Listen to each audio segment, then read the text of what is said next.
2 capítulos, 3 capítulos de la Biblia, cuando usted viene a recibir la palabra de Dios aquí, usted se pregunta, ¿qué es lo que hace la palabra de Dios para transformarnos, para cambiarnos, para madurarnos, para hacernos crecer y ser cristianos adultos? ¿Cómo es que funciona? Porque uno ni sabe. Usted pone una semillita en la tierra y uno no sabe cómo es, porque eso es un misterio de Dios, ¿verdad? Uno sabe cómo es que en la tierra se abre y ya la semilla comienza a producir.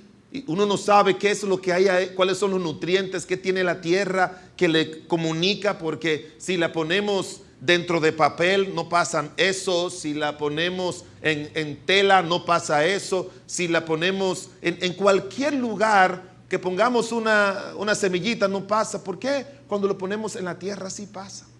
Uno no sabe. Es como Salomón se pregunta, un hombre sabio, y todo el sabio siempre tiene límites, obviamente, porque así Dios lo ha establecido. Él dice, ¿sabes tú cómo crecen los huesos en el vientre de la madre? ¿Se ha puesto usted a pensar en el misterio de eso? ¿Cómo pueden formarse los huesos? ¿Cómo se pueden formar metros y metros de venas y arterias? Uno no sabe. Dios lo hace. Igualmente uno se pregunta, ¿cómo es que la palabra de Dios puede producir crecimiento y madurez? Bueno, Dios nos ha dicho más o menos cómo es que ella actúa en nuestra vida espiritual. 4 cosas dice la palabra de Dios que ella hace. Primero, el versículo 16 dice, toda la escritura es inspirada por Dios. Ahora, la palabra inspirada significa como respirada por Dios. Es el aliento mismo de Dios. Salió de la boca de Dios.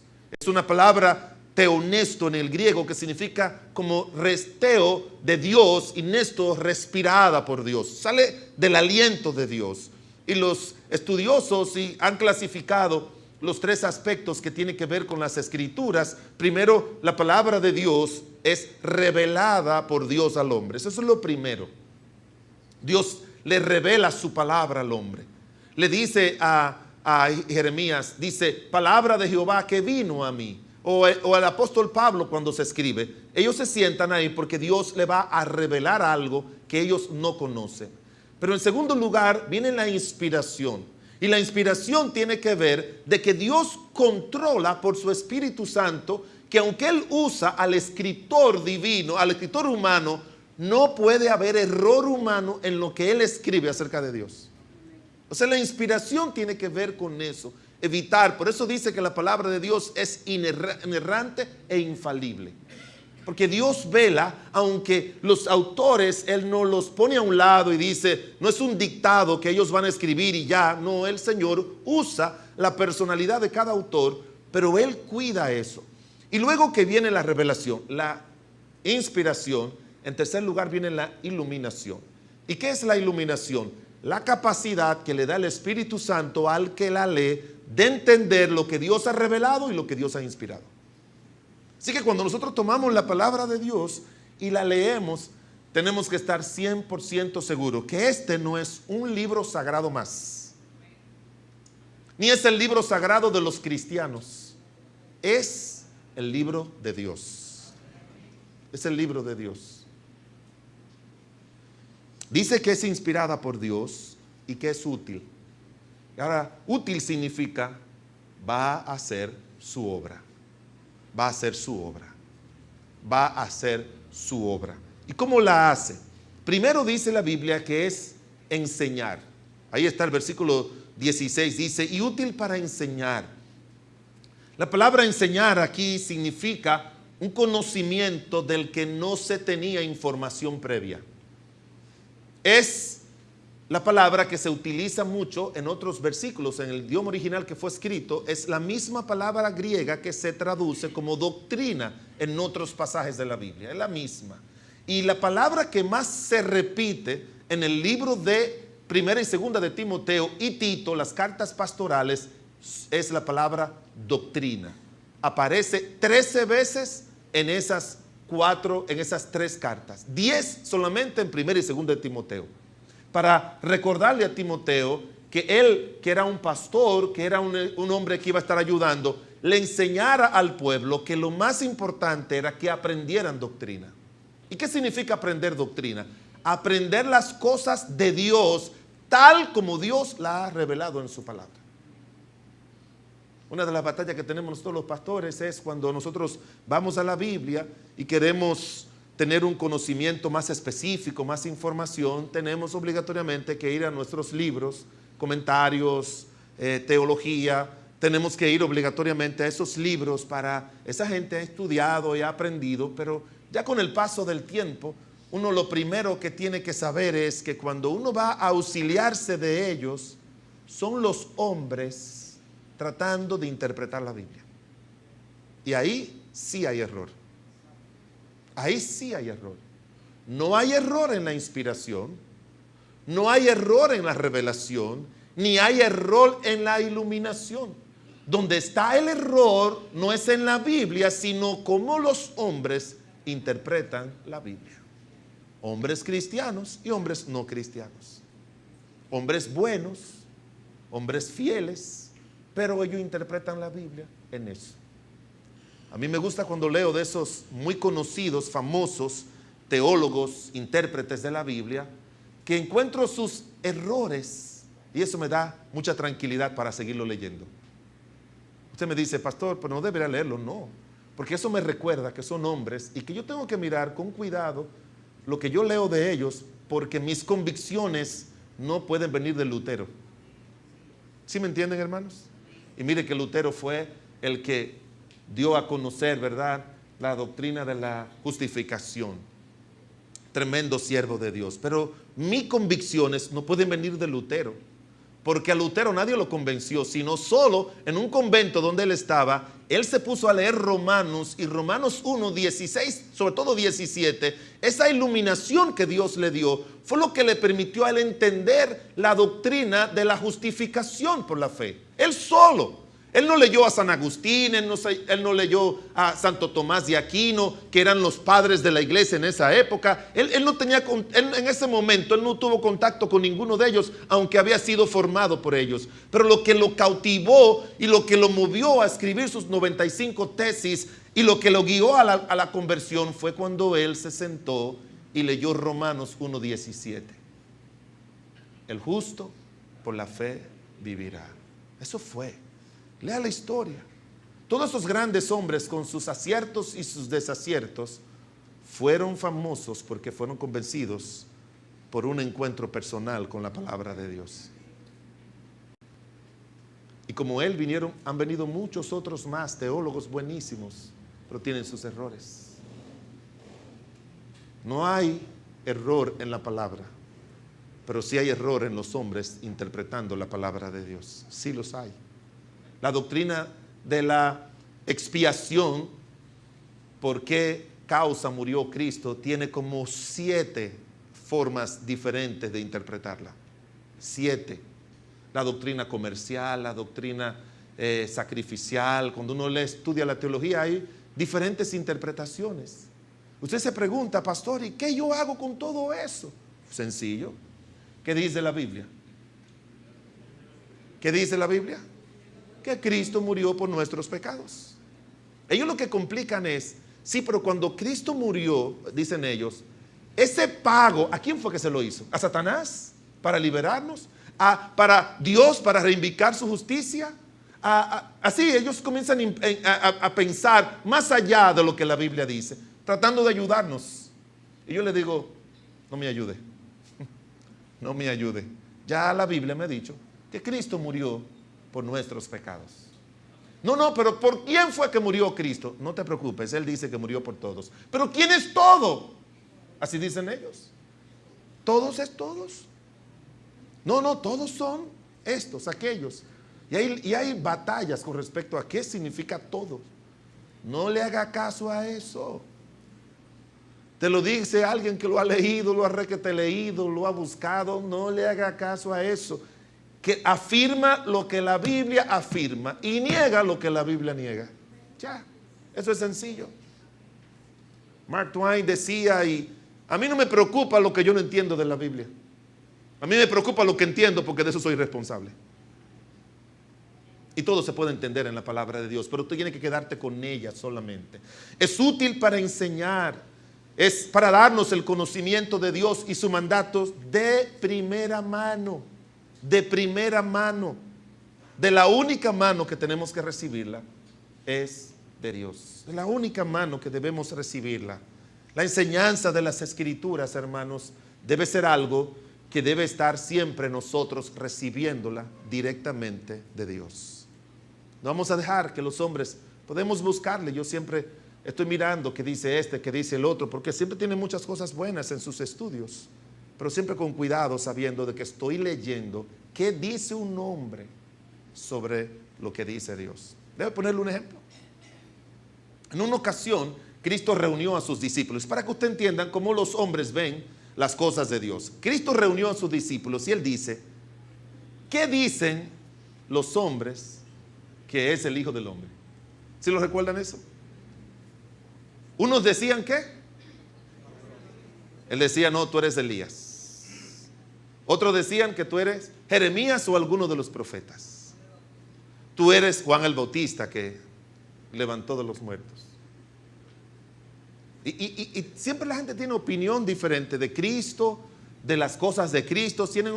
Y mire, cuando él decía quiénes dice la gente, no necesariamente se estaba refiriendo a la gente común, se estaba refiriendo a los que conocían de Dios, a los fariseos, saduceos, a esta gente, que muchas veces mandaron alguaciles para decirle, ¿quién tú eres? Así mismo, dínoslos abiertamente. Así lo dice la Biblia, dínoslos abiertamente. Y él luego le preguntó, ¿qué dicen vosotros quién yo soy? ¿Quién fue que aceptó? ¿Por qué acertó Pedro? Él dice, tú eres el Cristo, el Hijo del Dios viviente. Y él le dijo, eso que tú dijiste, no te lo reveló carne ni sangre. En otras palabras, no fue un hombre que te dijo eso. Llámese como se llame. No fue un hombre.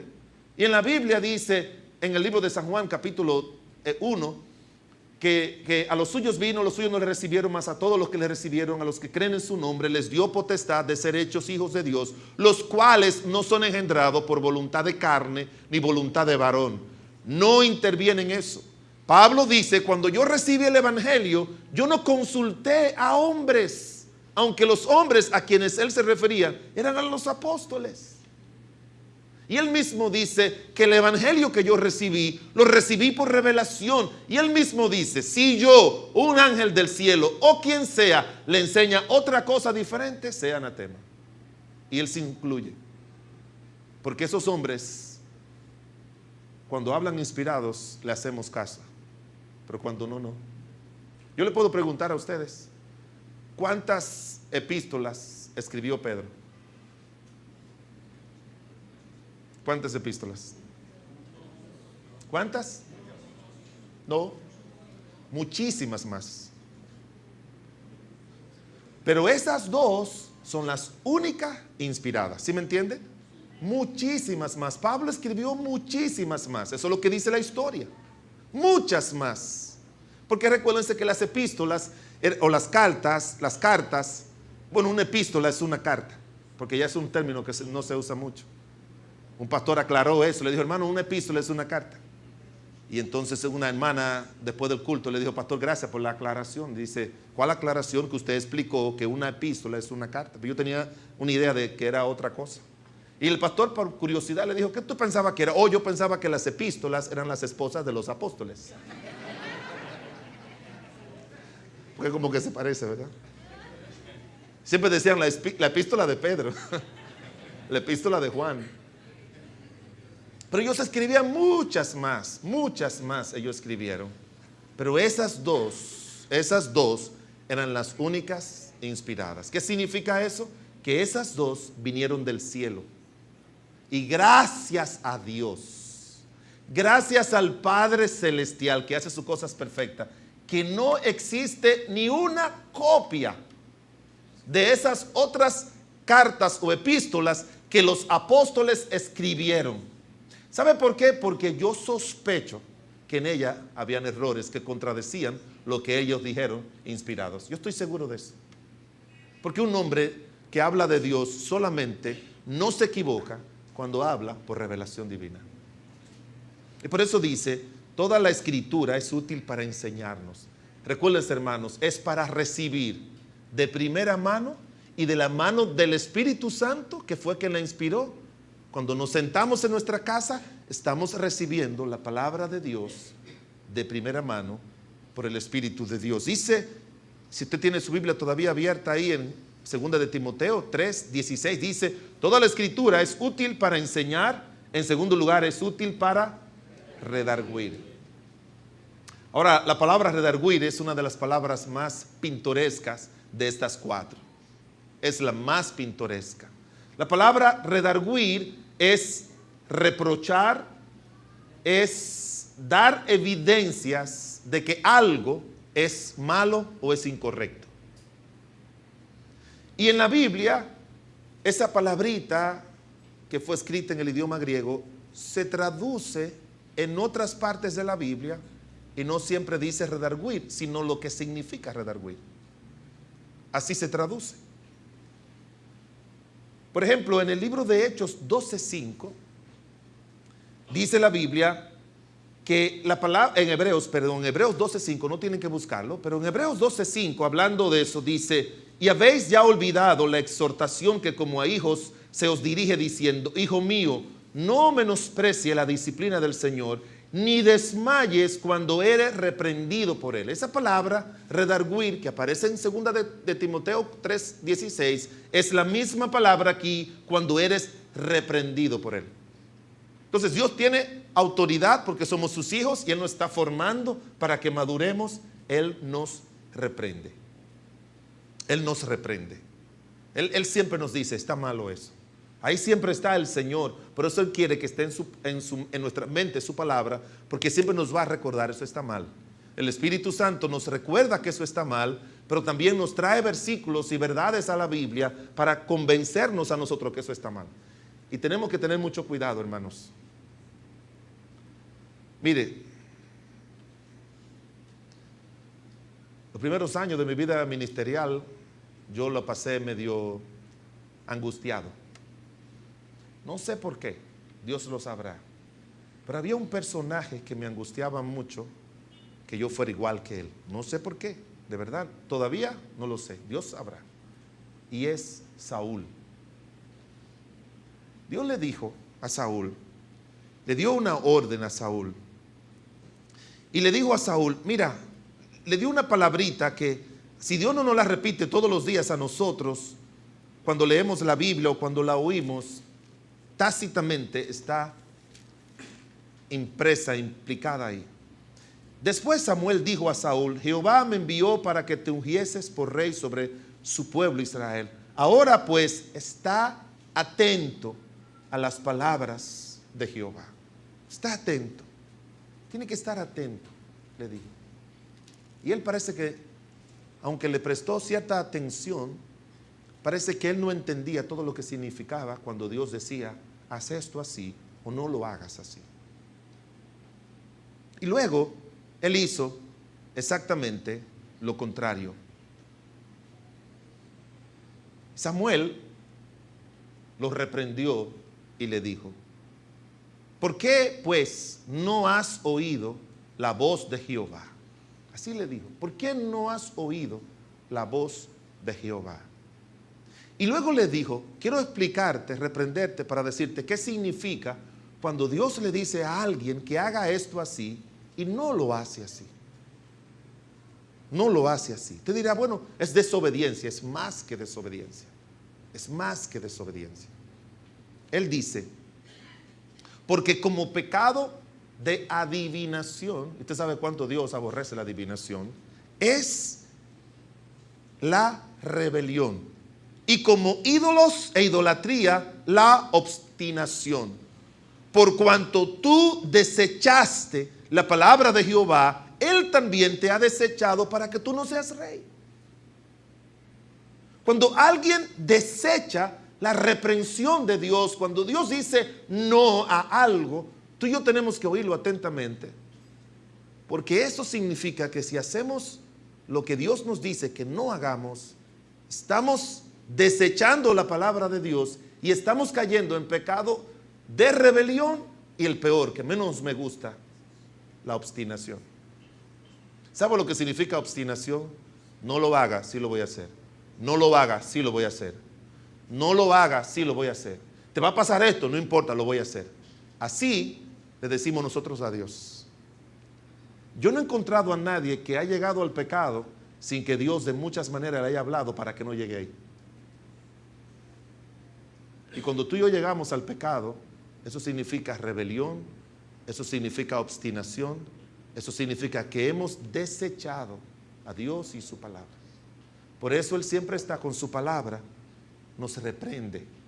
Ese es el trabajo más fuerte de Dios con nosotros. Porque recuérdese que cuando Él nos recibe, dice la palabra de Dios, que Él nos adopta hijos. Ahora, cuando alguien me habla de adopción, que no me gusta mucho la adopción, no estoy en contra, pero no me gusta la adopción. Y no se lo digo, a veces cuando uno habla de estos términos, gente dice, bueno, es que esos no son temas religiosos. Su servidor sabe más que religión para hablarle acerca de estos temas. No me gusta mucho la adopción, por muchas razones. No estoy en contra, pero si se puede evitar, mejor, de verdad. Pero ¿sabe lo que significa que si va a adoptar? Yo le recomendaría, bueno, mis recomendaciones no son las recomendaciones de los psicólogos. Ya yo lo he estudiado, lo hemos discutido con ellos cuando estaba en la universidad con ellos. Pero si tú lo tomas de meses, puede ayudar más. Y mi teoría, mañana puedo cambiarla porque no son cosas bíblicas, ¿verdad? Son mis impresiones, que no siempre hay que decírselo cuando son pequeños, porque ellos no van a poder manejar la sensación de abandono que le causa a un niño saber que su mamá lo regaló a otro. La mayoría de psicólogos dicen, no, hay que decírselo porque no puede crecer engañado. Y yo entiendo esa parte también, pero yo prefiero. Aquí tuvimos a Anthony. ¿Ustedes recuerdan de Anthony? Anthony vino un día, una mañana, y me dijo, pastor, quiero hablar contigo. Y yo le dije, me senté ahí adelante. No sé, él entró, me senté ahí. Dime, Anthony, pastor, mi mamá no es mi mamá. Me lo acabas de decir. 17 años tenía él. Entonces yo le dije, gloria a Dios. Dice, ¿por qué, pastor? Bueno, mijo, tú sabes lo que es. Ella te contó cómo fue todo el proceso. Sí, me lo contó. Yo no le voy a decir detalles, ¿verdad? Son su vida personal. Pero esa señora lo tomó, le puso su nombre, hizo todo, lo cuidó, todo lo demás. Nació en Nueva York y en peores condiciones y situaciones de su madre biológica. Le dijo, qué bueno que tú pudiste encontrar a una mujer. Sí, pastor, pero mire esto y lo otro. Yo no tuve que batallar mucho con él. Y ahí está feliz, hermanos, en Nueva York, feliz. No tuve que batallar mucho con él. Él entendió, yo le dije, ojalá que todo niño que tenga problemas así pudiera encontrar a alguien que lo prohijara, que lo diera lo que te dio. Y él habla de su mamá, la que lo crió, como si fuera su mamá. Ahora, he tratado a niños que lo han adoptado y se le han dicho a los 7, 8, 9, 10 años, como es la recomendación del 99.9% de los psicólogos. Y esos niños viven en un mundo existencial terrible. Que por qué yo quiero conocer a mi mamá, que si tiene otro hermanito, hijo biológico de los que lo adoptaron, todo lo que hace lo van a ver como, eso es porque yo soy adoptado. Y eso crea una rebeldía increíble, porque yo lo he tenido en mi oficina. ¿Por qué le digo todo eso? Nosotros, dice la Biblia, que somos adoptados. Y para Dios, hacernos su hijo le da brega. Y peor aún, somos adoptados siendo adultos. ¿Se le ocurriría a usted? ¿Se le ocurriría a usted adoptar al hermano Neco? ¿Se le ocurriría? Yo lo amo. Pero yo le digo, yo no lo haría. No lo haría. Ni a Ulises. A Hipólito menos. Yo no lo adopto. ¿Se le ocurriría a usted adoptar una persona adulta con mañas y formas y todo? No. Dios nos adopta. Y Él quiere, y ahora viene lo otro, pero Él nos enseña como niños. Nos enseña como niños. Y tenemos que aprender a vernos como niños delante de Él. Él nos reprende, pero Él lo hace, hermanos, porque eso es parte de su obra de ayudarnos. Dice la Biblia, y cuando el Espíritu Santo venga, convencerá al mundo de pecado, de justicia y de juicio. La palabra convencer significa redarguir.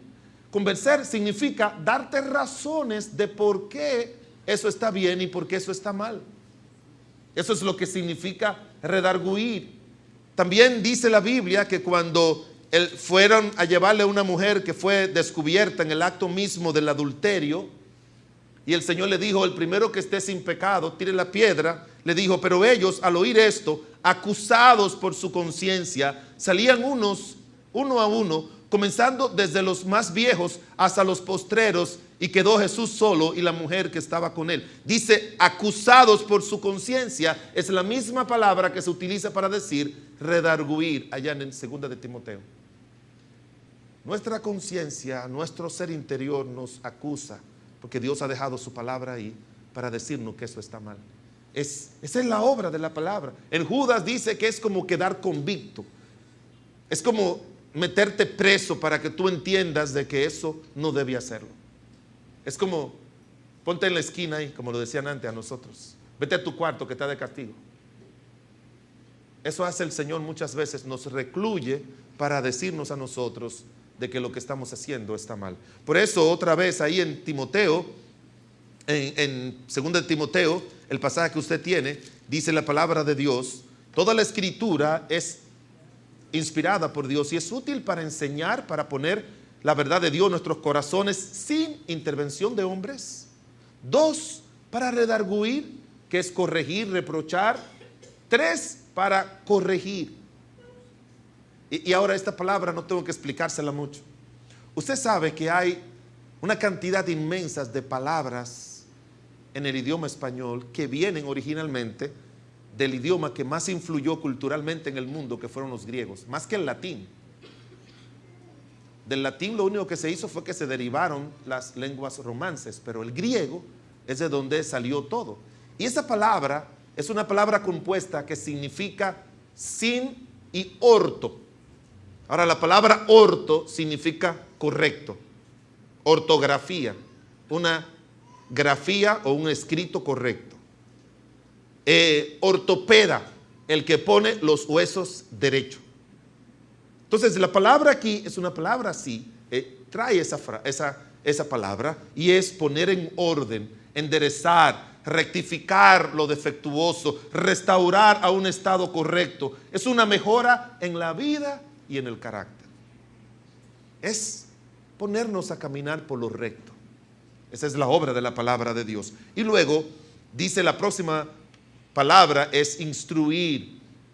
Y es una capacitación dada por un maestro en la escuela.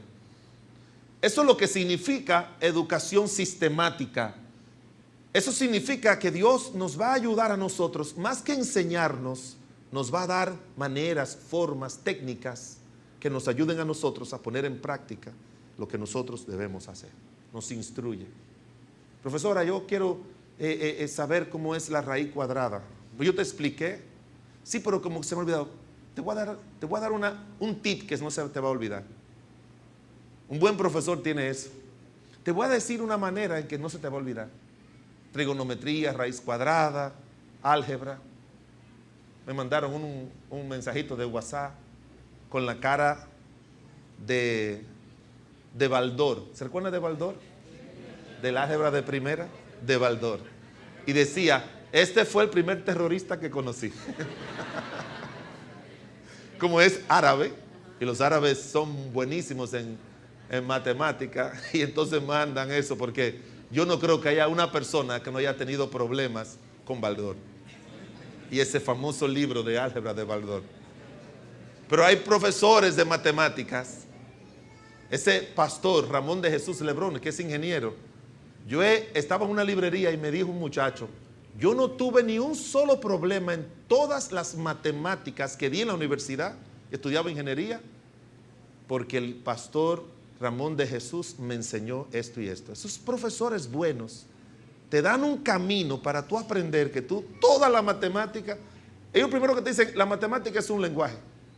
Y tú tienes que aprender, y te enseñan, y mire, cuando él va a dar clase, él da clases de matemática y trigonometría, va sin libros, sin notas y sin cuadernos y sin nada. Él dice, bueno, el tema que vamos a dar hoy es tal, y se pone en la pizarra a hacer ejercicios y cosas, que dice que deja a la gente así. Un buen profesor nos instruye, y eso es lo que hace Dios en su palabra.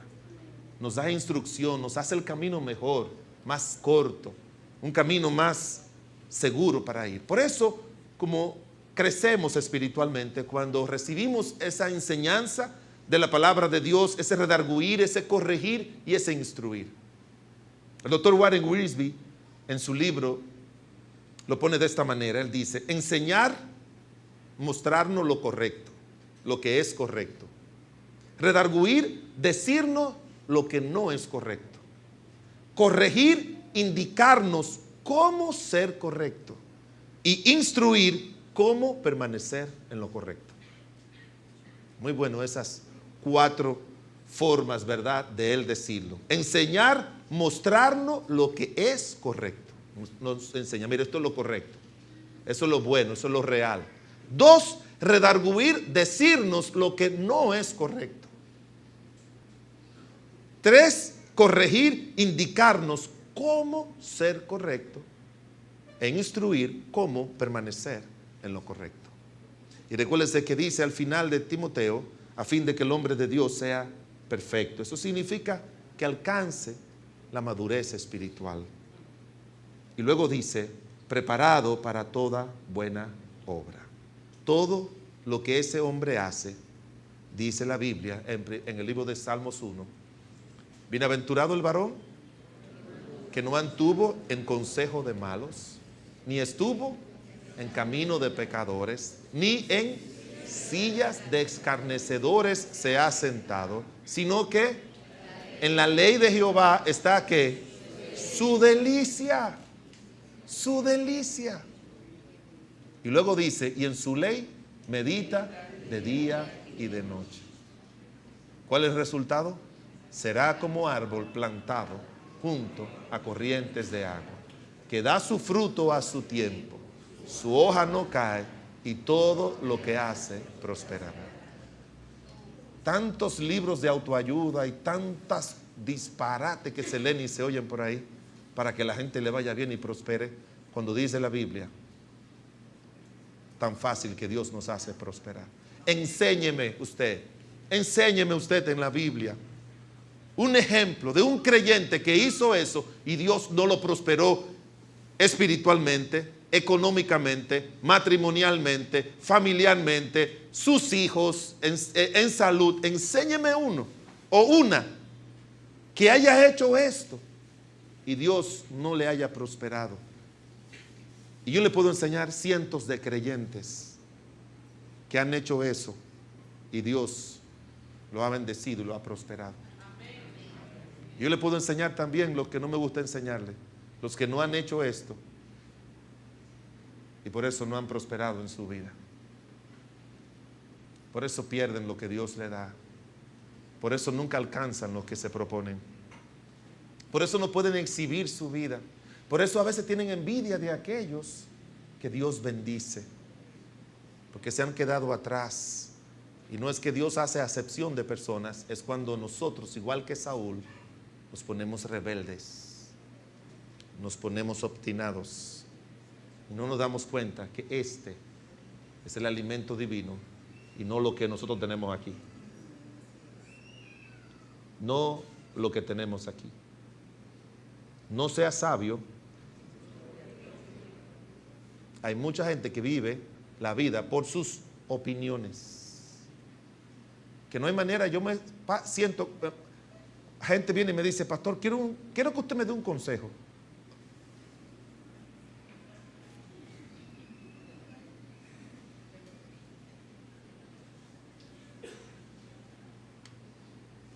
Yo sé que vamos a salir discutiendo al final. Yo sé que no vamos a ponernos de acuerdo. Lo sé. Porque ya han obstinado su corazón frente a Dios. Y mire que no hay manera de que den un consejo que no venga de aquí.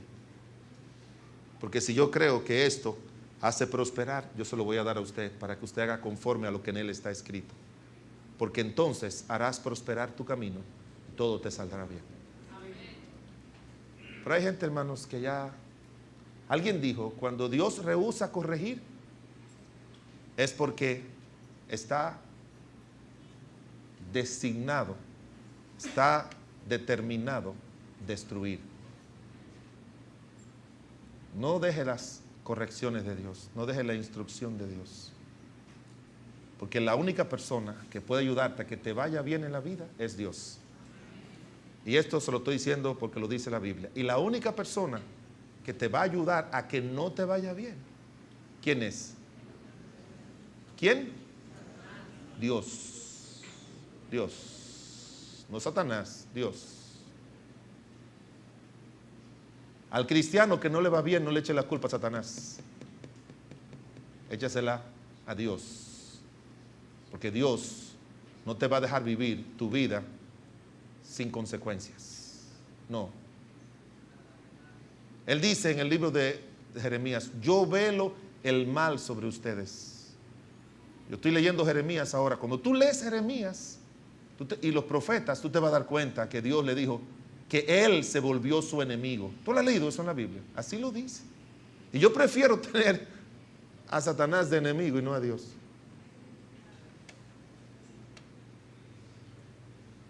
Porque los recursos del Señor, Él quiere ponerlo para bien. No hay un pueblo en esta tierra que haya sufrido más que el pueblo judío. Y es el pueblo de Dios, y todo eso ha venido de Dios.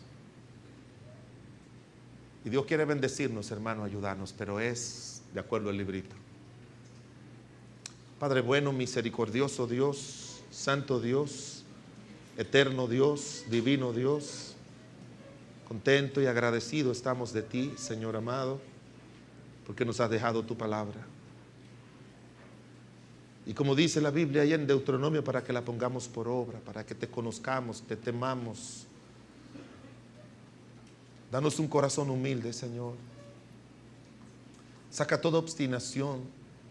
Saca, Padre, de la gloria toda rebelión.